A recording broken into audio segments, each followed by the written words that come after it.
we start the day with unmet needs, and we think that unmet needs is one of the ways in which we can perhaps understand whether our systems are doing their job properly or not.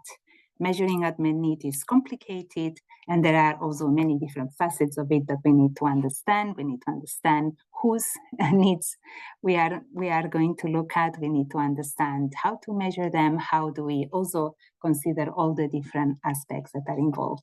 So we thought this was a great way to start the day, and we have 3 speakers in this session. Unfortunately, we had a fourth who has not been able to join us due to a family situation, but we are going to invite her to speak in the future. So I'm going to start with Teppo Kröger. Teppo, the floor is yours.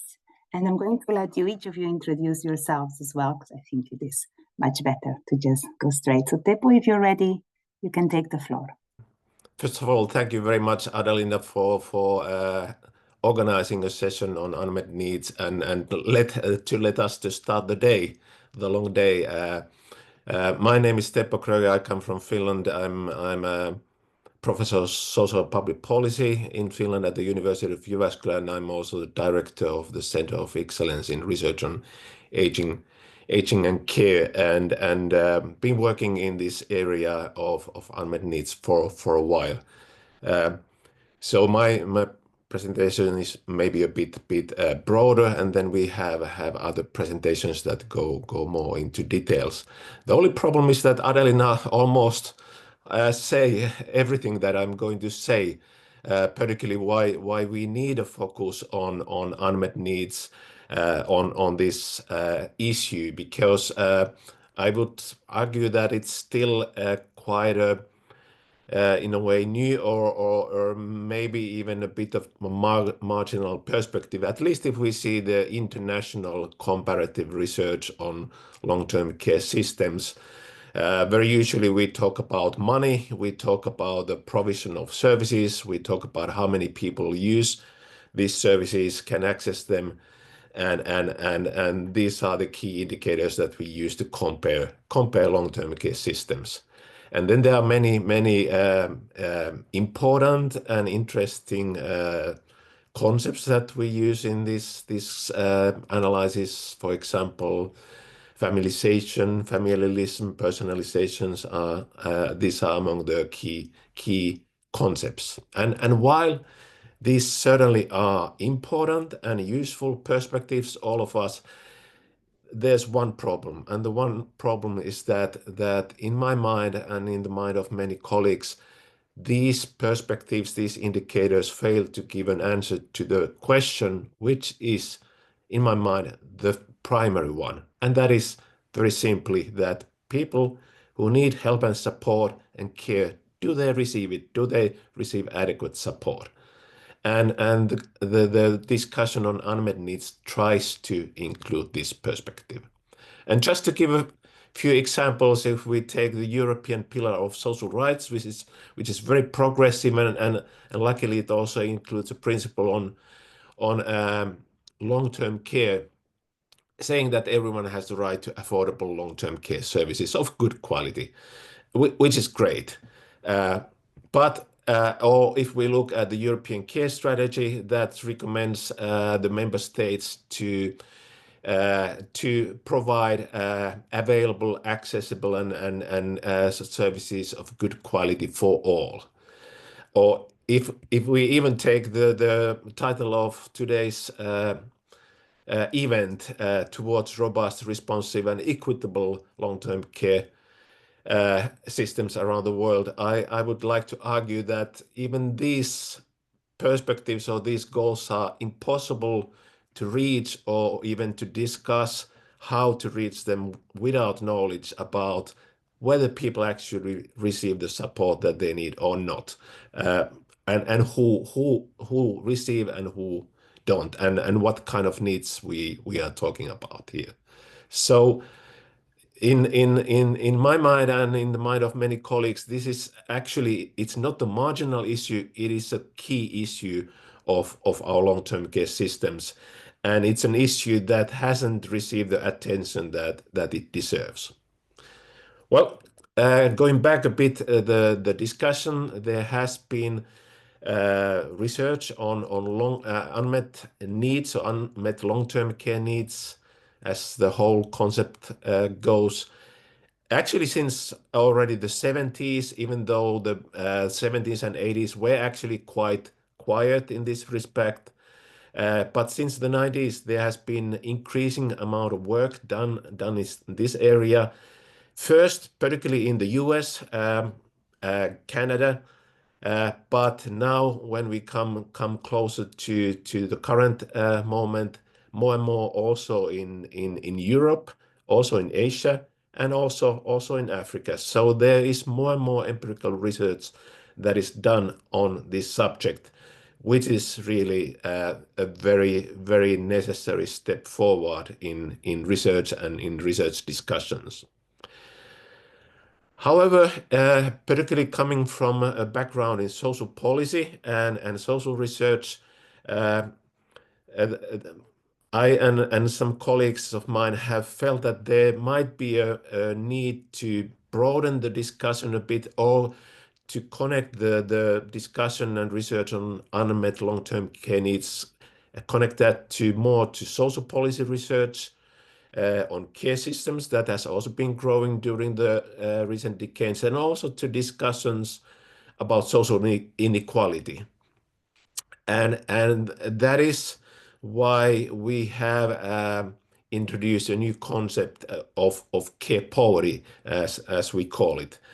It's not a huge change in approach, but it aims to connect the earlier discussions on unmet care needs more closely to social research, to policy research, also to understand the structural conditions of unmet needs. And one thing that we are trying to do is also to look into poverty research, its long traditions, its many concepts, its very developed methods, and to think whether some of these could be applied when we are studying long-term care. The idea is to try to learn from other research areas, and then see how we could use those approaches in long-term care research.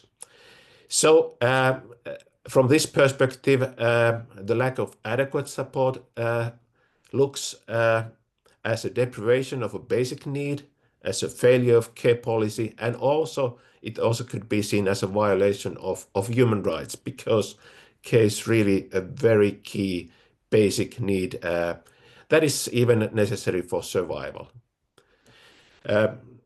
Just a few words more about this concept or approach or framework of care poverty. We see that as a parallel concept to poverty, not as a sub-concept of poverty. So where poverty is about lack of material resources, we see care poverty as a lack of care resources, and usually care resources are immaterial, both formal and informal. And here's also one key point. We think that the care poverty exists when people don't have access to adequate informal or formal care. So from any direction, you don't get enough support and care from the family, from social network, from public services, from private services, from any direction. So this is what the situation stands for. Here is a definition that we have been using about this, saying that care poverty means a situation where, as a result of both individual and structural issues, people in need of care do not receive sufficient assistance from informal or formal sources, and thus have care needs that remain uncovered. So here also structural issues are taken into the definition, and both informal and formal care are included as well. And it is about sufficient assistance. That is the key perspective. A few words about existing earlier research, particularly the studies that have been done looking at unmet needs of older people. We can see that the the lack of material resources and care resources, that is poverty and care poverty, are often connected. This is not a surprise, as we know that material resources usually can be used to have access to more care resources, for example, private services. On the other hand, there have been other key factors that also have a clear association with the lack of adequate care. For example, living arrangements, particularly older people living alone, are at a considerably higher risk of unmet needs. Also, having poor health and a high number of limitations in daily activities are clearly a risk factor, which is not surprising either. In any case, even though we find these several factors that are behind unmet needs or care poverty, the argument here really is that still it doesn't mean that care poverty or unmet needs can be reduced back to these other factors, even to economic poverty. That actually the lack of adequate care, unmet needs care poverty, is a social issue and a social problem in its own right, and it also should be studied and treated in policy and practice as such. Very briefly, just to mention, in the framework of care poverty that we have been developing, we separate 3 different domains based on 3 different areas of care needs, or domains of care needs: personal care needs, practical care needs, and what we call socio-emotional care needs. And of course, there can be a lack of support and care in any of these domains. The point here is that these are partly different issues from each other, so we shouldn't mix them together, but analyze and also treat them separately, even though they share many things in common, but still they are a bit different issues. We also, as you can see, we have tried to adopt the concepts of absolute poverty and relative poverty from poverty research, and then also adapted them into study of care and long-term care. Very few words about what we have found so far, particularly when we are trying to compare different long-term care systems from this perspective. Unfortunately, our findings are still quite limited, for the quite simple reason that we still lack reliable international comparable data on this issue. There are data sets that cover many other issues, particularly the provision of formal care, but there's still very limited information about care needs that remain uncovered, that is unmet needs. We hope that this is changing gradually, as we know that some international surveys are now taking questions about unmet needs in their questionnaires. Anyway, the few European studies that we have show that it seems that particularly countries in Eastern and Southern Europe may have the higher risk for care poverty, for unmet needs among the older population. And the few 2-country studies also show that particularly the importance of formal home care seems to be quite important when discussing and looking at care poverty. So it comes very closely to the second problem that Adelina mentioned, the development of domiciliary or home care systems. That seems to be key also here. Well, maybe not so surprisingly, we found out that Sweden, for example, seems to be a country where care poverty and unmet needs are on a quite low level, and that is not very surprising, as we know that the Swedish long-term care system is well resourced, it's universal, it's well coordinated, and for example does much better than the long-term care system from my country, from Finland, for example. At the same time, actually the American studies, as there are a lot of empirical studies from the US, show that it's particularly the Medicaid system that seems to be actually quite effective in taking the risks of care poverty and unmet needs down. They don't manage totally to eliminate the issue, the problem, but they can have a very clear and significant effect on it. So a targeted system also seems to be, at least under some conditions, quite effective in dealing with this issue. Okay, it's time for me to conclude. I think I've used my time, but just very briefly, research on long-term care system has mostly used indicators like resources and volumes of services in its analysis. However, neither of these approaches tell anything about the outcomes of long-term care, and particularly whether these services manage to satisfy the care needs of the older population. So that is why we need the approach of unmet needs and care poverty. Care poverty is a new concept that tries to broaden the concept of unmet needs and to connect it closer to social policy literature and also to poverty research and gain some new perspectives from these connections. In any case, the argument here really is that being left without adequate care is really a serious issue. It creates a major social inequality between those people who have access to adequate care and those who don't. And this could even be seen as a breach of human rights. Unfortunately, empirical studies show that this phenomenon seems to exist pretty much everywhere, even in Sweden, though on a smaller scale, which means that there is really much need for further work, both for research, policy, and practice to try to deal with this issue. And just I would just like to show two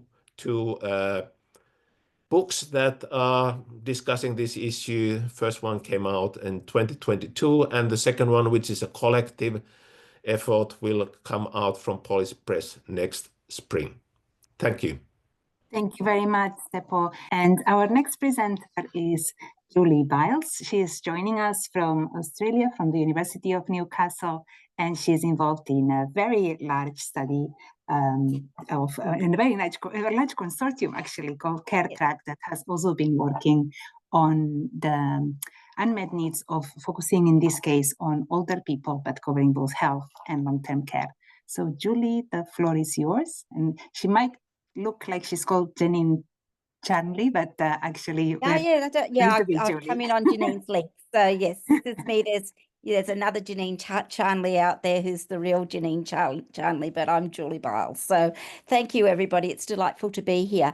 And yes, Janine and I have been working also with Adelina and other people on this group on the CareTrack project, which was to look at how we measure unmet needs for health and social care.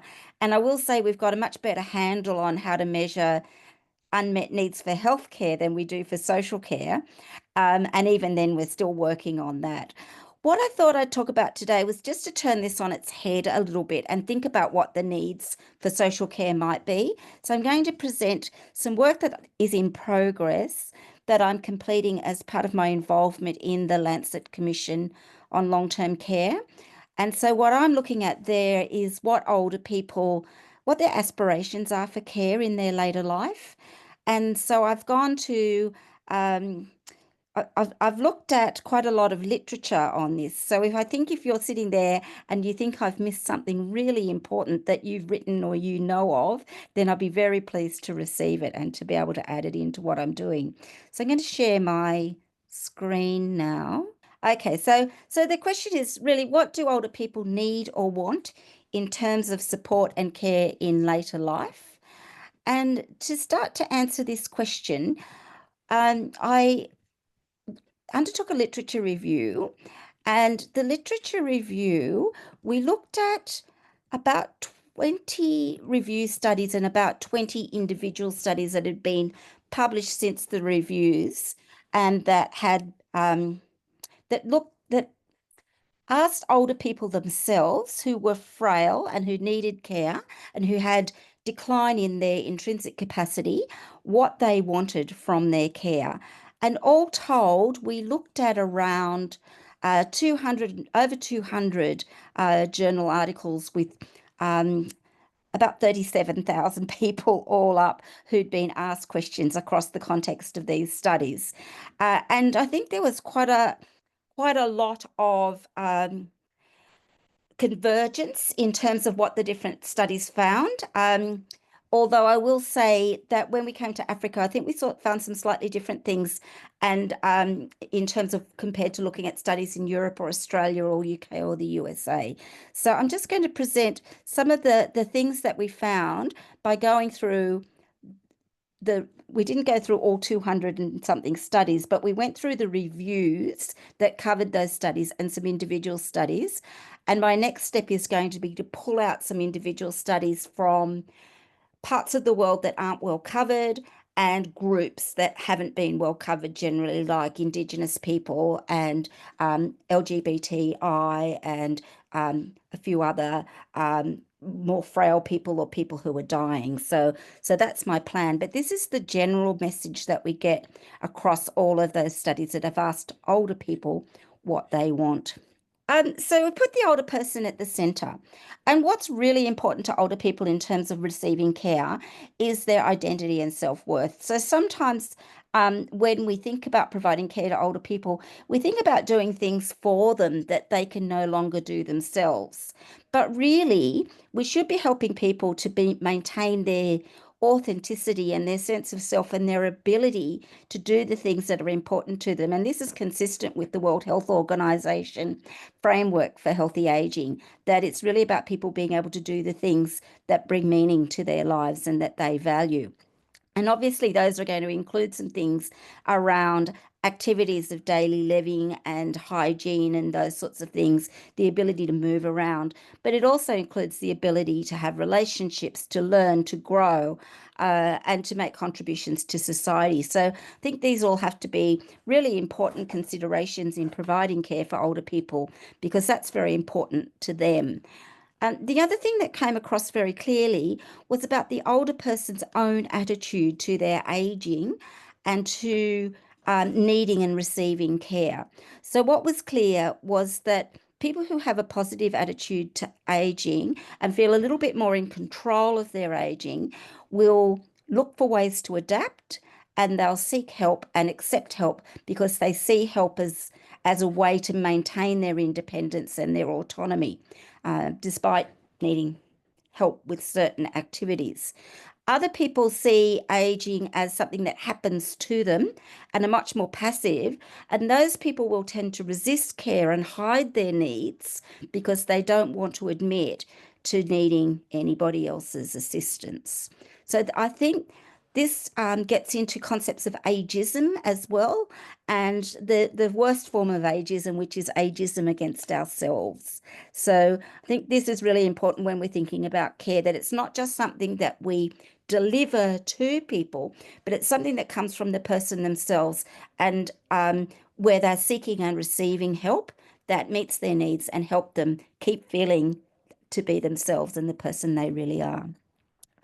So problem solving and adaptability that comes from the older person is really important as well. As I said, care is not delivered to older people. It comes from them and we help them adapt. Autonomy and independence is really important as well. And a fear of failure is something that will stop people having a go and trying to make those adaptations. And the other thing that's very important for the persons themselves is the ability to have memories and their personal narrative, but to fit this form of their life, this stage of their life, into the ongoing story that is them, and that this is one of the later chapters in their lives, but it fits in with their entire life story. It's not just an interruption of who they are, and now they're the person in care. So if we move out one level, here we have the things like physical health, mental health, and life space. And this is a lot of where our concerns for healthcare and disability services might fit.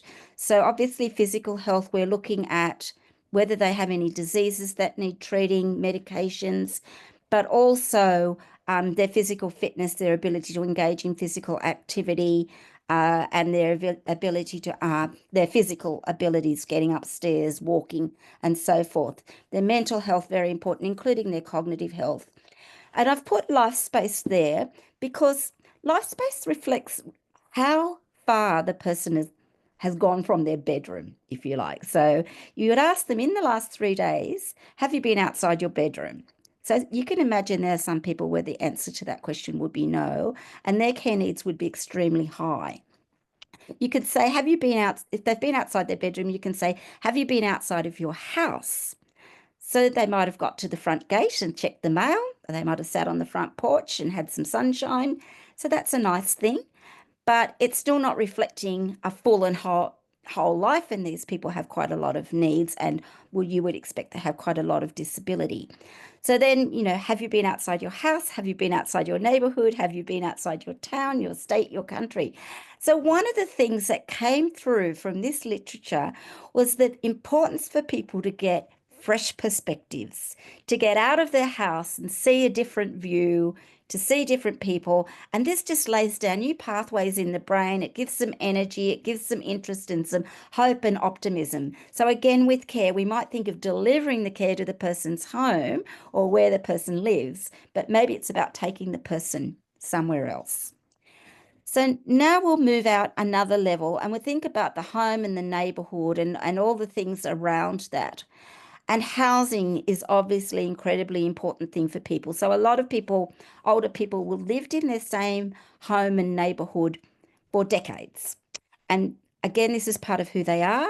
And all of their social interaction and relationships will be based in that geographical location and in that neighborhood. And so that's very important to preserve. If you interrupt that, it's very hard to replace it with formal care services.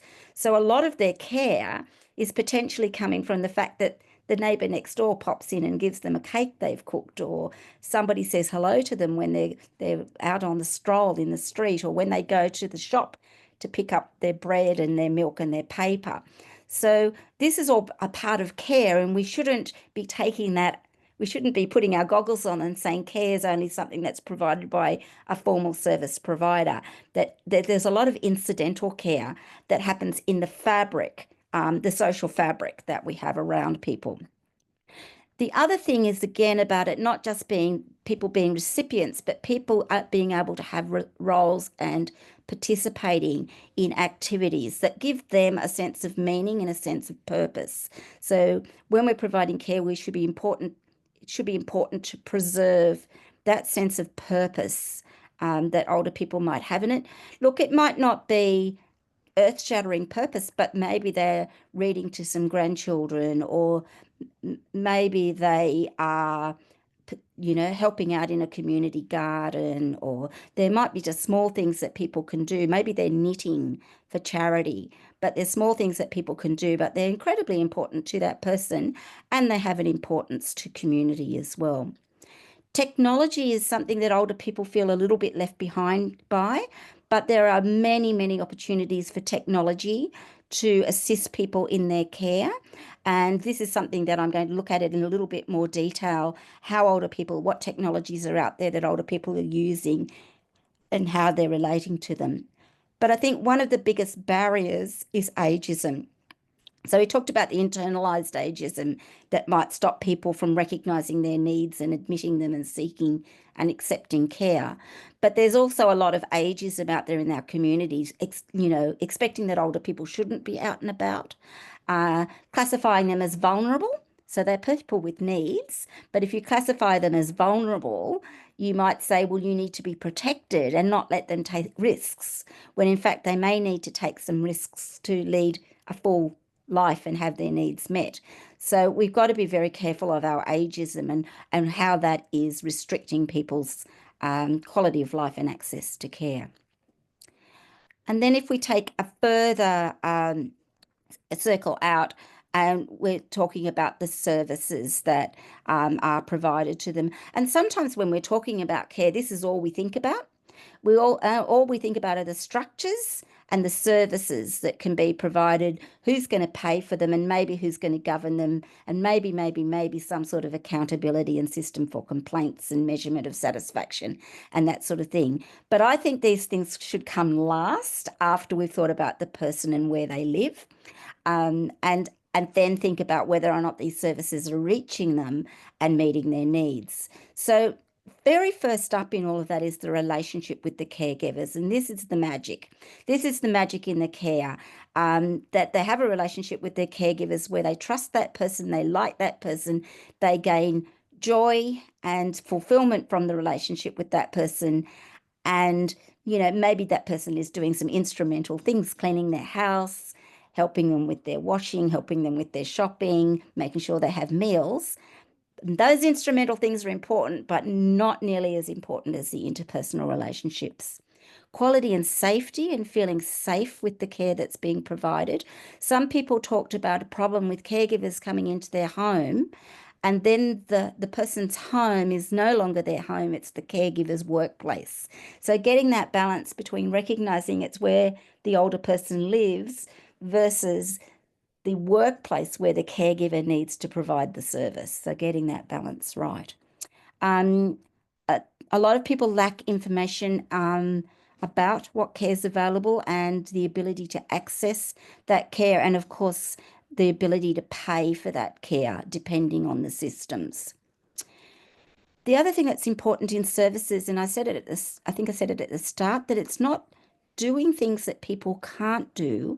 It should be doing things that help people to do what they need to do. So that's what's really important in that, is looking long term, looking at care long term. So not just what does the person need today, but are we able to prevent a cascade of needs and you know, a hierarchy of needs and their exacerbation? Are we able to help people regain some skills? So maybe they can't regain the physical ability, but maybe they can regain the ability to do what they need to do, but in a different way. And then treatments, making sure we're still treating people's any incident conditions or chronic conditions, and they're being well looked after. The next level in relation to services is making sure all the services are integrated. So you don't have the care services and the health services and the welfare services, but bringing all those services together so that people are getting a holistic support across all of their needs. So I think it's a very wrong thing to think about health services and care services as separate entities. Support for the people who support them, support for their carers. And then I noticed there was a question at the beginning of this conversation about end-of-life care. And long-term care really should go right through to the end of life. And so the things that are in the healthy aging framework about being able to move, being able to grow, learn, have relationships, take care of daily needs, all of those still matter, even on the person's dying day, which you might think sounds really strange. But if someone's dying and they haven't been moved around, they're going to be in a lot of pain from position pain and pressure pain. If somebody that really they're still learning, I guess they're learning as they go through that journey, that last journey, and that relationships are so important at that point in their lives. So I think, you know, we should never just write people off and say, oh, they have dementia, so therefore they don't need to participate and they don't need to have relationships. Oh, they're on their way out, they don't need to have these things. And so these things should be a really important component of care. And then this is my last slide to show you where I've been able to gather data from. And so most of it comes from Europe and in UK and the United States, and some from Australia and New Zealand. So there's quite a few studies in those countries.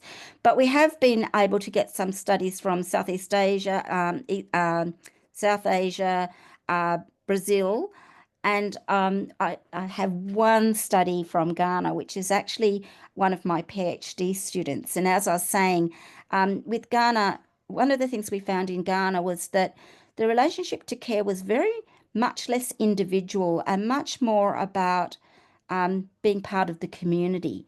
And so I want to have a deeper look at some of the studies from some of these less well represented groups and see if we get some slightly different nuance in how care is perceived by people in different geographical and cultural settings. And to help with this, Isabella Aberdeen has come on board to have a look at some of these aspects of care, and particularly looking at it from a decolonialization perspective, because we see it in one particular way.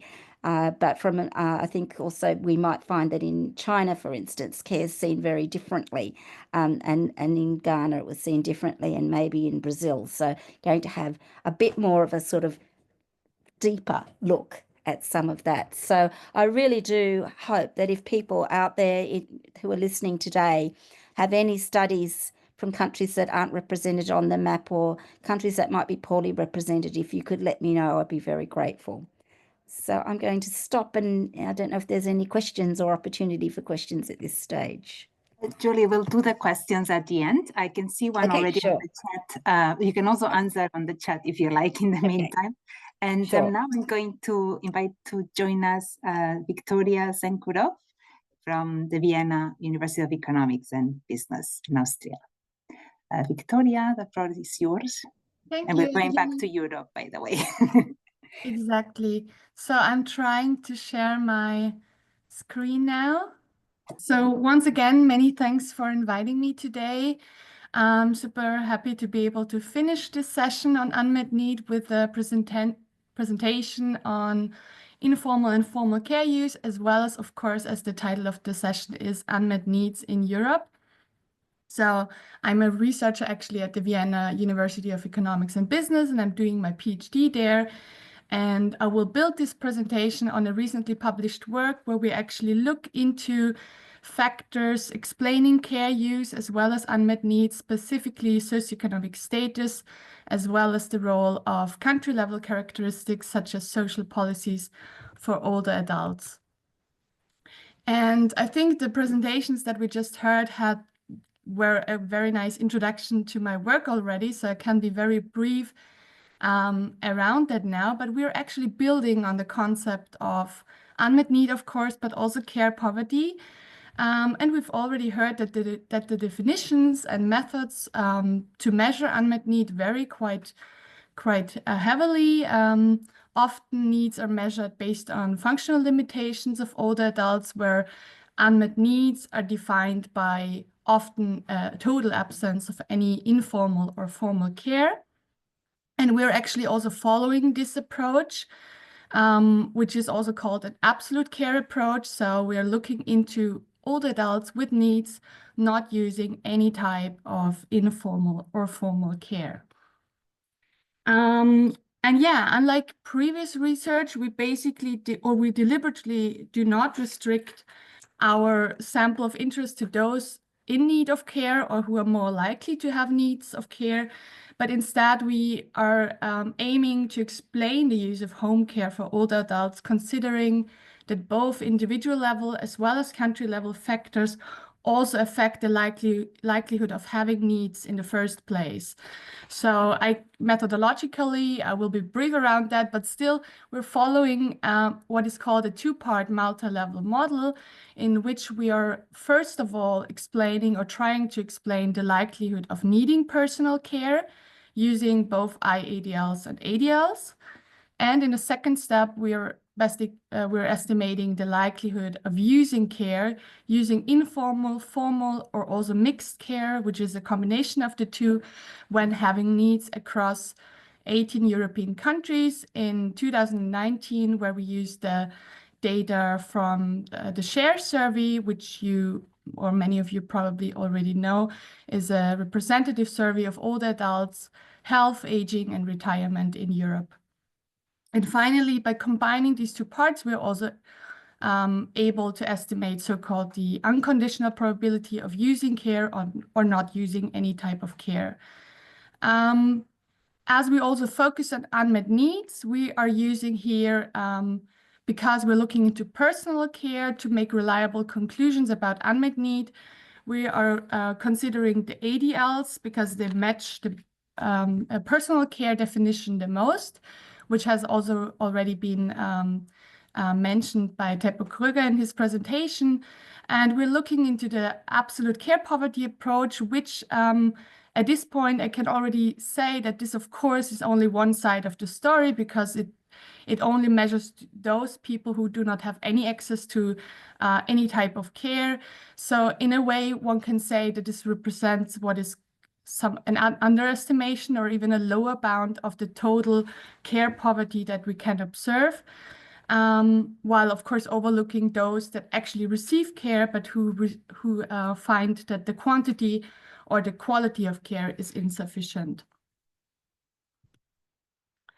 And yeah, we are basically assuming that disparities in care use include care needs as well as one's opportunity to access care when having needs.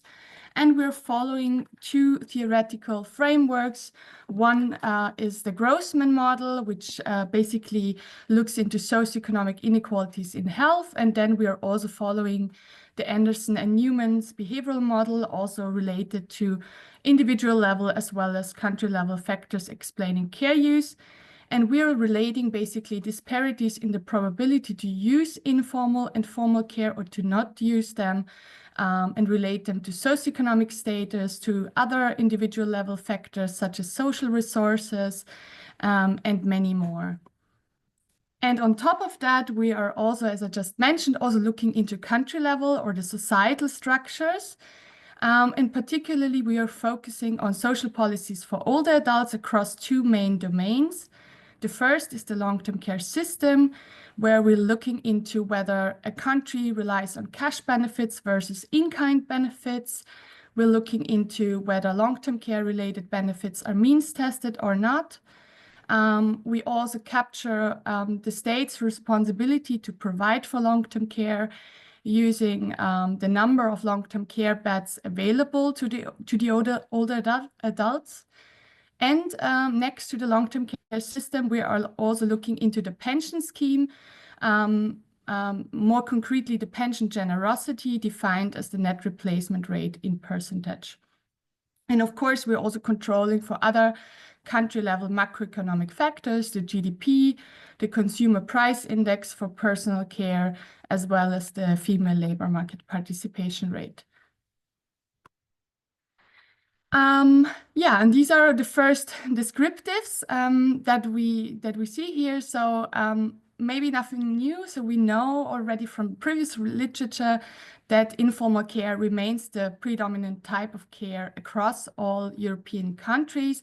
However, the extent to which a country resorts to informal care varies quite heavily, ranging between 5 and 30%. Yeah. And we do see that the Southern European countries more heavily rely on informal care when needs are reported, whereas the Western and Northern European countries resort more to formal care when limitations with IADLs or ADLs are reported. What I also found interesting to observe is that there are 3 countries who have a relatively high share of mixed care users, like a combination of informal and formal care. And these countries are Austria, Germany, and Spain. And also, and this is particularly interesting for today's session here, the countries also vary quite heavily when it comes to older adults using no care at all. And here we do see on the right side a descriptive or a graph on older adults with limitations in the sense that they are having at least one limitations with IADLs. And we do see the share of older adults using no care at all. And what we see here is that the share is relatively high in the Northern European countries, whereas it's comparatively low in the Southern European countries, for instance, Italy and Spain, where the share of older adults using no care when having IADLs ranges between 55 and 65%. Now, the question is, can we now conclude that unmet needs is a bigger problem in the Northern European countries than in the Southern? I would say no, because there Many things to consider here. First of all, it's here related to IADLs, and we already say that in order to make reliable conclusions, we have to take into account rather the ADLs than the IADLs. So just because individuals have one limitations with IADLs might not relate to a need for personal care right away. Also, of course, share is representative or is focusing on home care users only. So we are not capturing here institutional care, which also needs to be considered to get a full picture, of course. And finally, I think also what is important is to consider the absolute numbers. So we also see here that the share of older adults with needs varies quite strongly between the countries. So, for instance, the share of older adults with care needs in Denmark, Finland, and Sweden ranges between 14% and 16%, whereas in Italy and Spain, it ranges from 18% to 24%. And similarly, of course, differences exist with respect to the severity of care needs and the distribution of these needs. Now, these are basically our final results. So what we do find when it comes to the type of care, that first of all, wealthier and also more educated individuals are less likely to use personal care overall. And this is largely because they are less likely to have care needs in the first place, but also they're less likely to have intensive care needs. So if they have need, they're more likely to have milder care needs and might therefore thus be less reliant on personal care and more likely to outsource demand to practical household help or also to postpone personal care. The literature also shows that wealthier individuals, if they have severe needs, are more likely to opt out into institutional care. So that is also something to consider. What has been shown to be quite effective or significant in our results are social resources, children, as well as a spouse and a partner, which are both crucial in preventing need, but also in meeting care needs when, meeting needs when they are existent. And we found particularly that the children play a large role in preventing needs, whereas the spouses and partners become more important when needs are existent. At the country level, we found that the long-term care system arrangements, or the indicators that we've used to describe the long-term care system, they strongly affect the type of care that is used, with cash for care facilitating mixed care use, also fewer restrictions in accessing to long-term care, long-term care related benefits, as well as a greater state responsibility facilitates the exclusive use of formal care.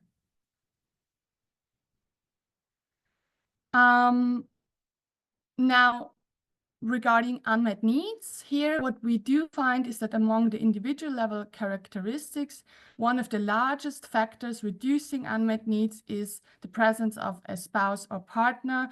The number is quite high, so having a spouse or partner reduces the risk of unmet need by 19.5%, according to our findings, so that's very strong. However, what is, I think, a quite interesting finding here is that among the country level factors, we do see that the long-term care system indicators or the institutional arrangements here turn out to not have a significant effect on reducing unmet needs for personal care. So they rather affect the type of care that is used than actually reducing unmet needs overall. However, countries with a generous pension scheme with a higher net replacement rate face significantly lower levels of unmet need. Which brings me already to the main conclusion. First of all, of course, preventive measures to reduce socioeconomic disparities are particularly effective in mitigating barriers in accessing to informal and formal care. And on top of that, while existing long-term care policies might play a key role in determining the choice of care, which is very important too, pensions could play a greater role in preventing unmet needs. And last but not least, I would like to just again remark, maybe this could also be something for a discussion, That this study, of course, only focuses on absolute care poverty, as I already said, and it does not fully account for the severity of care needs. So I do think that the future research, or it would be very interesting to have a look into this relative care poverty, into people actually needing care but not getting enough or sufficient care, which would basically complement our understanding of unmet care needs. Thank you for listening, and I really look forward to questions, comments. Yeah, thank you. Thanks so much, Victoria. And I think between the three presentations, we've had a really fantastic overview of the issues that we're dealing with, and then we've also been able to look into some data analysis from Europe. Before we go into the questions, I'm going to invite Teppo Kröger to make an announcement. Teppo. Thank you for the opportunity to also to make an announcement in the context of this event and the session. I mentioned earlier the book that is coming out from Policy Press next spring called Care Poverty and Unmet Needs. There has been a large international group behind the book, colleagues from more than 10 different countries, also from Canada and Australia, not only from European countries, who have been working several years in making the book a reality. And now when it's done, it's time to open up the network to anyone interested. And the way how we thought we would like to open up this network is to make it an interest group of the Global Observatory of Long-Term Care, which we are now enjoying as the arranger of the event. And luckily, Adelina and her colleagues approved this suggestion, so I can now announce that from today we have a new interest group in GOLTC that is called Unmet Needs, Inequalities and Care Poverty, with the shortening UNICAP. It's open now, as just like any interest group. Anybody can join freely from the website of the observatory, and we will have similar kind of activities as other interest groups, including webinars. So please stay tuned for those. And just want to mention that this interest group is coordinated by me, by Ricardo Rodriguez, and also Nick Brimblecombe from the LSE. I think Nick is online at the moment, at least I saw her name there.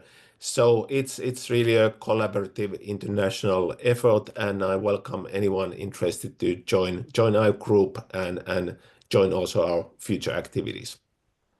Thank you. Thank you very much, Teppo. And while you are speaking, my colleague Nas has helpfully added the link to join the interest group. What I want to say is that if you want to join any interest group, you have to be a member of the observatory. Maybe Nas, if you could quickly put in the link for that again, that would be very helpful. So it's free to become a member, but you have to be a member to join the interest groups. And then you can make your choices. Thank you very much, Nas. And we have had a few questions and even conversations in the chat, which is wonderful to see. And I'm going to go, first of all, right at the beginning, to the first question from, I can either read it or you can unmute, Maria Concepcion Larre. So the question was, hello, and thank you very much. How to focus a study on older people's unmet needs? And actually, I think the three speakers could be giving us their sort of one thing you do in a study on unmet needs. So maybe Teppo, if you want to start, and then we go to Julie and Victoria. Yes, well, there are and there have been many different ways to study these issues. Actually, I would say too many ways, because then it becomes difficult to summarize the findings and compare them with each other. But most often, unmet needs or care poverty, they are studied with questionnaires that are responded by older people themselves, or sometimes their family members, or sometimes staff, for example, social or healthcare staff. But also qualitative approaches have been developed recently, and we certainly need also different kind of approaches. In my mind, I think that the most important thing is to get the perspectives of all the people themselves. The other perspectives are also important, but it's actually never really possible to understand people's experiences if they are not asked. So, but of course, we need different kinds of studies as well. Thank you, Teppo. And Julie? One of the things we wanted to do within the International Longevity Centre, we developed a vignette that had like an archetype of an older person, and it followed that older person over about 8 years. And we wanted to get some standardized idea of what care would be provided in different country contexts. Because I think one of the things that we have trouble with when we're talking about long-term care for older people is we haven't yet drawn a box around what it is or what it should be. So it's really hard to measure people's unmet needs when we don't really know, we don't really have a standard of what needs should and shouldn't be expected to be met. So I think that's some work we need to do. And when we were in the Kobe Centre this year, and we were having a look at what might the metadata look like for measures of unmet need for health and social care, when we went down the healthcare route, we thought it was okay to just ask a question: have you had needs for healthcare that have not been met? The argument was whether you have a time limit on that, in the last year, in the last 3 years, or 2 weeks, or a month, or whatever. But when we talked about unmet needs for social care, we really felt that we needed to have some to judge that against some norms. So, do you have trouble cooking your meals? Do you have trouble managing your medications? And if you do, does someone help you with that? So I don't know that. So that just put that out there, that it may be less a more objective rather than subjective sense of need, or should it be more subjective? Food for thought here. And Viktoria, you've given us an example of trying to measure unmet needs and also differences in having needs, which I think is a very important part of the equation here. You mentioned the limitations of not having data on the use of care homes and people who live in care homes, because that, and I think here maybe what I'm going to say is, if you want to answer the question in terms of what would be your dream data set to be able to answer these questions better. Yeah, I wanted to elaborate on this already. So the dream data set, I think in the first place, it's already nice that the data sets that we have, even though they're limited, we all know that, do have some information on that. And I think it's always good to use that information that we have. And in the best case, we can complement it, especially with qualitative research, to get a better understanding of what is going on. But yeah, the best case would be if like surveys would also include, in a way, people in residential care. That would be great to have data on that. And also to have more questions regarding the quality of care, because I think especially when it comes to quality of care, there is much information missing in these surveys that we have right now. So these would be the two improvements, I guess, that would be very, very important. Thank you, Viktoria. We have a very specific question for Julie, which is about the publication of the review. I understand it's part of the Lancet Commission. Maybe you want to say a bit more. It's part of the Lancet, yes. So it's a work in progress. So I'm still contributing to it. And we hope that it'll be published as part of the Lancet Commission. So the full literature review will be supplementary materials, and then there'll be a chapter on people's needs and expectations and aspirations for long-term care.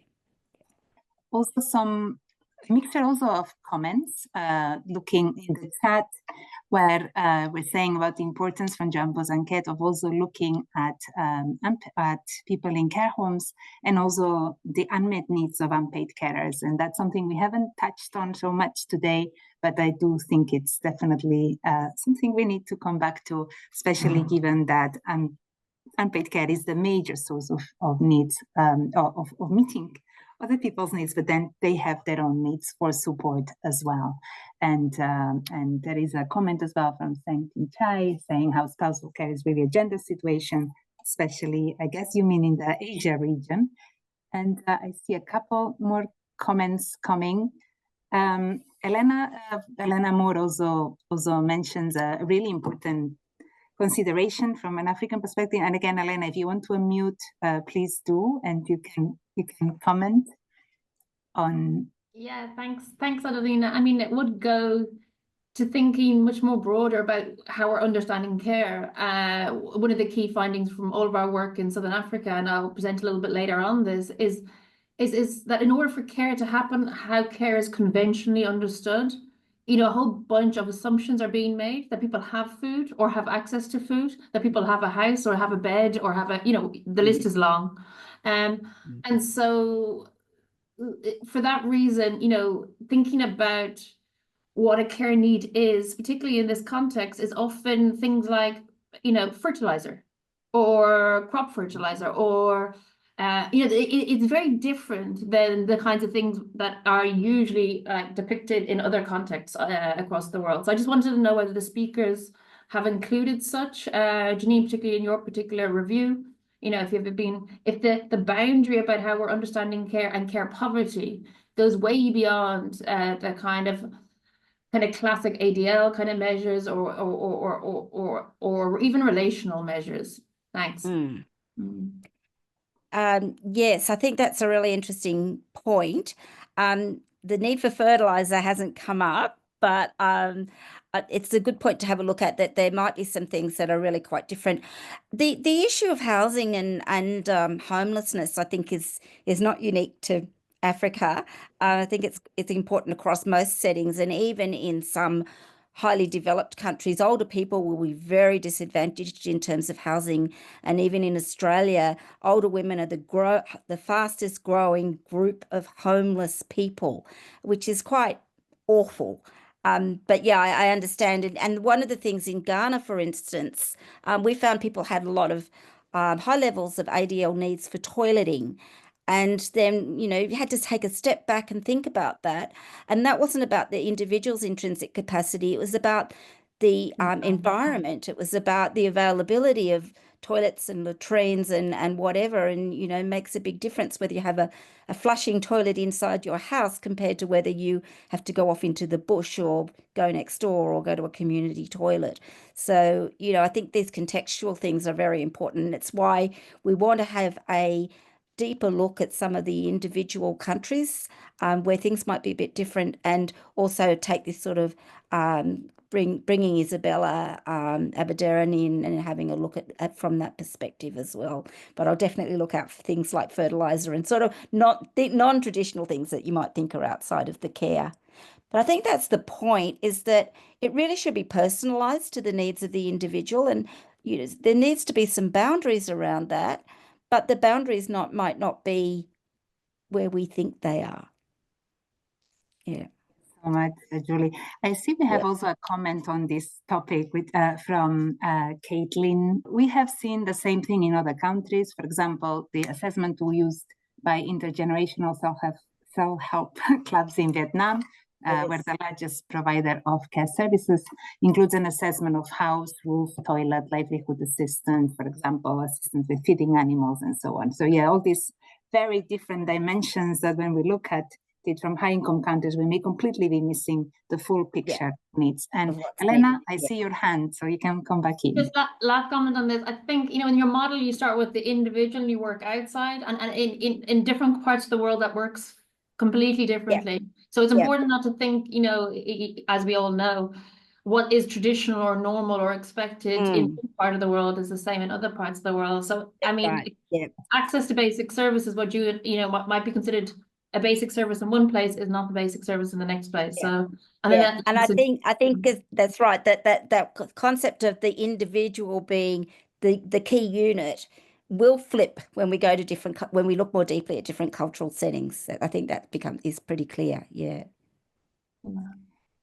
Thank you. I see another comment from Ludovico Carrino. Ludovico, if you want to unmute, you can also raise your hand virtually if you want. If you know how to do it, you can go to let me see. I think it's in the React section at the bottom of your screen and raise your hand. Hi, Adelina.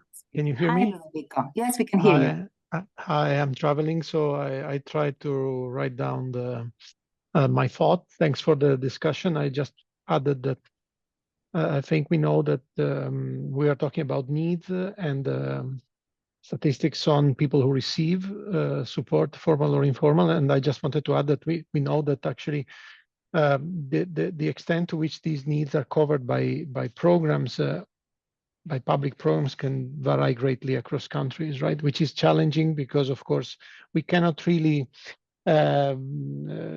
very well disentangle people who are receiving care because they are helped by the government through subsidized formal or informal care, or from people who are just receiving care because they have no alternatives, and like receiving care from informal carers without any compensation for these carers, or just paying private care, right? Purchasing private care. And this is probably generating inequalities. And unfortunately, when we look at these people from our microdata, sometimes we cannot really disentangle them. They look very similar needs across countries, similar proportion of care use, but someone is paying or has an informal carer who has no choice then to provide care, and someone else instead is supported and has some subsidy. And I just wanted to raise this because we are working on that and it's challenging, so we don't have an answer, but just adding this. Thanks. Thank you so much, Ludovico. We have also from Caitlin on the chat, she's provided a link to a caregiver manual that tries to look at different living situations and different contexts of care. We also have a question about the links. We will share them all. So what we do is we share the video and then for each session, and we will put all the links that have been shared during the session will be added to the page where the video recording will be. And now I'd like actually each of the speakers to come back. Yeah, so Teppo. Okay, thank you very much. Sorry, I couldn't find a virtual hand, but I just wanted to say a few words about the topic that was mentioned here about the connection between unmet needs or capability and family carers. This is a topic that has been kind of developing in research recently. For example, my fellow coordinator of the interest group, Nick Primpelkomp, has been studying this in the UK, and also the forthcoming book that I mentioned that will have was it 2 or 3 different chapters that are developing the discussion and the research of unmet needs or capability of family informal caregivers. And just to mention there are 2 different issues that come up in that discussion. And the first is that the unmet needs or capability of the older disabled people has also negative implications for the carer. So these are their 2 lives are very much interrelated, and if the older disabled people doesn't receive the support he or she needs, that has negative consequences also for the carer. But then on the other hand, there are also the kind of the needs of the family carer that are not related to the older or disabled people. So he or she has her own needs and also support needs as in his or her role as a family caregiver. So there are at least these 2 different issues to focus on when we talk about unmet needs or capability and family caregivers. And this is certainly certainly a topic that will need further work in the future. And of course, we also need policies that are addressing these issues. Thank you, Teppo. So last word from, going to go to Viktoria first. Have just a minute.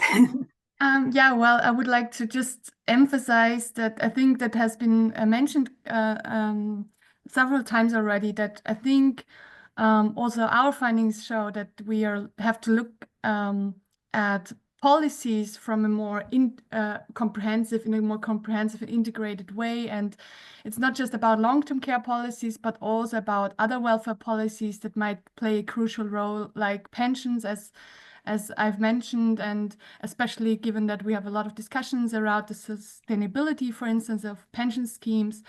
Yeah, like an integrated view on long-term care is very important. So that would be my 2 cents in the end. And Julie, you have the last word of the session. Yes, and I think we're just on the tip of the iceberg of being able to have conversations about what long-term care means. And even though some countries might have been thinking they've been doing it for hundreds of years, we know they haven't been getting it right. And then, you know, as Elena and other people point out, that in other countries, they might not have a long-term care system, but maybe they've been getting it right because they have the strength of family and community and church groups or other organizations that exist in strong communities. And so I think we shouldn't be thinking of long-term care outside of that context of family and community, not just a service that comes in specifically to provide for one need.